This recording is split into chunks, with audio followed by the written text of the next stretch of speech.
I'm Quinnell, welcome to the WrestleTalk News. This video is brought to you by Rush Royale. Click the link in the description to download the game today. Just in case you missed it, on SmackDown this past Friday, Asuka was gifted with a brand new championship, the WWE Women's Championship, replacing the Raw Women's Belt. It's just like Roman's Undisputed Belt, but with a white strap instead of black. It's boring is what it is. And just like Roman's belt, Asuka's belt says Undisputed Champion on it, which is not true. And this seems to have caused some frustration backstage in WWE as well, as Fightful Select is reporting that some backstage were frustrated with the misuse of the term undisputed in two cases, one for Asuka and one for Roman, where there is now another world champion besides them. One WWE higher up even reportedly admitted that it was confusing, saying, "I don't know why there is an insistence on doing that," and a lot of people have brought that up and it's been dismissed. According to Fightful Select, making Asuka's new belt exactly like Roman's belt was done intentionally and not through laziness, which I still think is a viable contender. You can never rule out laziness, because WWE reportedly want to help portray it on an even plane as Roman's belt. Now, Asuka just needs to hold it for 1,000 days. Can't wait. But that is of course not the end of the changes coming, as there's still the issue of the SmackDown Women's Belt being on Raw. Rhea Ripley's belt is also set to receive some other sort of adjustment as well, either in name or appearance. And for those curious on the Roman front as to what WWE title lineage it will be following, we'll need to know for future episodes of Survival Series, I'm sure. It's reportedly both. A WWE source claimed to Fightful Select that both WWE and Universal title lineages are still separate, sort of, but that most likely the WWE's title history would be continued once Roman drops the belt. It genuinely would be a massive shame to lose that title history if they did opt to keep the Universal title lineage, because then we'd lose the title that has been held by the company's top stars for decades, like Vince McMahon, Jinder Mahal, and Sid. This appears to just be the first in some wholesale changes coming to WWE soon, with the NXT Women's Tag Belts and WWE Women's Tag Belts becoming unified on SmackDown next week as well, on top of a reported overhaul of the entire women's tag division. This comes from BWE on Twitter, who claimed that the women's tag division will be receiving an overhaul, with the unification match coming from the brain of Nick Khan, as his goal right now is to elevate NXT. According to Fightful Select, there were reportedly several within NXT at the time the NXT Women's Tag Belts were created that were confused as to why they were being created at the time, and yeah, same. However, there were reportedly plans to unify the tag belts as far back as April when the draft occurred, but the plans were delayed due to the injuries that took place within the division. And now we have a special message from, oh my god, it's Turbo Jake, everyone. Stay calm, oh my god. It's Turbo Jake with a message from this video sponsor.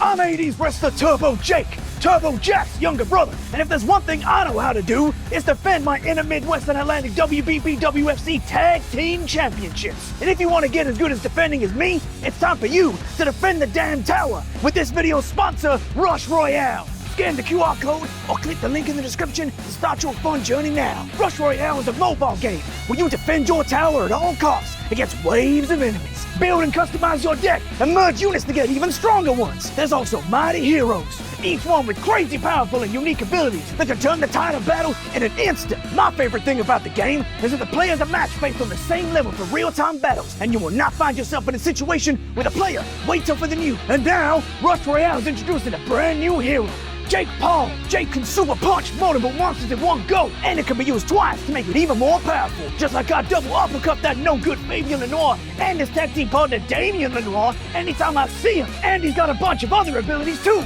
to boost damage, critical hit chance, and reduce enemies' armor. Jake Paul is a limited time hero, only available until July 29th, but you can give him for free and keep him forever by scanning the QR code on screen right now or by clicking the link in the description. And new players will get a special Master Chest bonus with useful rewards, which can be exchanged for a legendary car. Download Rush Royale right now, and you can get the excitement of playing as Jake Paul in the game today. Now get out there and defend the damn tower. I'm such a big fan of Turbo Jake. I can't believe I've seen him live. Oh my god.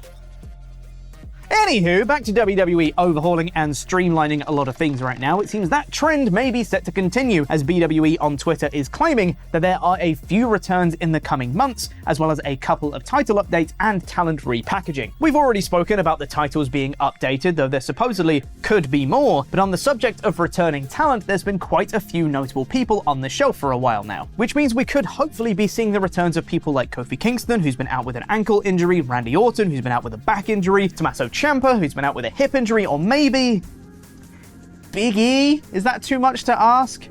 I hope we get to see him wrestle again. And with talent being repackaged, it wouldn't surprise me if we've already seen the beginnings of that process with various vignettes airing on Raw and SmackDown for wrestlers like Johnny Gargano and Candice LeRae, which hopefully makes them a bit more serious and less of Dexter Lumis's pal. And maybe we can get the return of Ezekiel, because we might not be having Elias around for that much longer either. According to Fightful Select, Elias's WWE contract was originally due to expire in late 2022, but of course, he's still been around and doing stuff in 2023. They reportedly asked WWE to confirm what the deal was with his contract, but WWE haven't responded. My guess would be that his contract was extended when he had that lengthy period off TV while his younger brother Ezekiel was on our screens instead. That makes sense to me.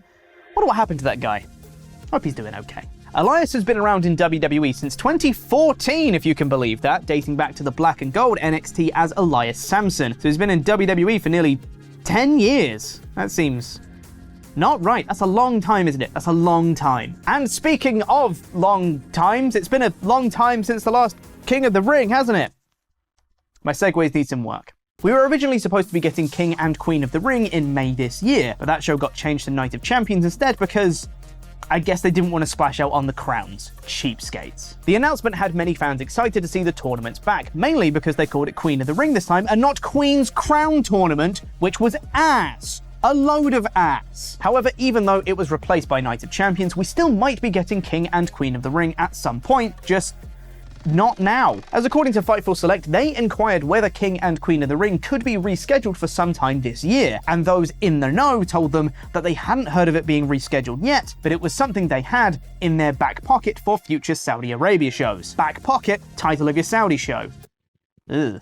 Moving on over to AEW now, and it's almost time for Forbidden Door 2, which means it's nearly time for Bryan Danielson vs Kazuchika Okada and Kenny Omega vs Will Ospreay 2. I think I'd watch a show with just those two matches on. However, there's been some question marks over the show with regard to the involvement of Stardom. Stardom, of course, is the Joshi promotion that had previously been purchased by Bushiroad, the parent company of New Japan, and since then there's been a bit more inclusion of Stardom talent at shows like Wrestle Kingdom, as well as the New Japan Strong Women's title being introduced and such things. And while previous reports noted that talks had been had between Tony Khan and Mercedes Moné to appear at Forbidden Door, which presumably would have been with her New Japan Strong Women's title were it not for her unfortunate injury during the match, there's still been a question mark about the rest of Stardom. And it doesn't seem to be much clearer either, as Fightful Select had previously reported that there were in fact conversations between AEW and Stardom as to the use of their talent on the show, but then Dave Meltzer on Wrestling Observer Radio said that there weren't conversations at all, and the only contact AEW and Stardom had been Stardom requesting that perhaps an AEW wrestler could wrestle Kairi for the IWGP Women's Championship at the Tokyo Dome,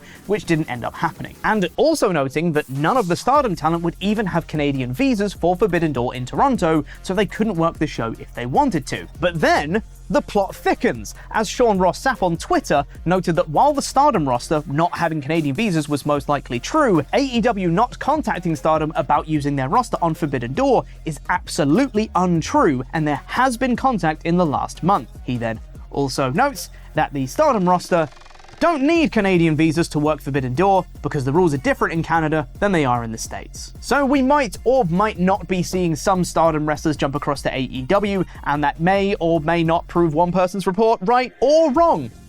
Sounds conclusive. One of the people competing at Forbidden Door is Kazuchika Okada, who once again is wrestling Bryan Danielson, and I can't quite get over it. He recently spoke to Tokyo Sports, where he mentioned that New Japan, All Japan, and Noah have been working together recently, and they should continue to build this relationship by normalizing transfers between companies. It would be better for wrestlers to transfer. Since the three organizations are working together, I think it would be interesting if we could try to have that kind of exchange. There genuinely hasn't been a more collaborative time in wrestling that at least I can remember, and I think we should take Okada's idea and apply it to Impact, AEW, New Japan, Noah, All Japan, and whoever else. We can make it like transfer deadline day in football. We'll have a live stream where we'll be talking about all the moves happening, the discussions taking place, the medicals that are being done, and we can cut to people live at like stadiums and they can give their thoughts and reports while they're roaming. It'll be perfect.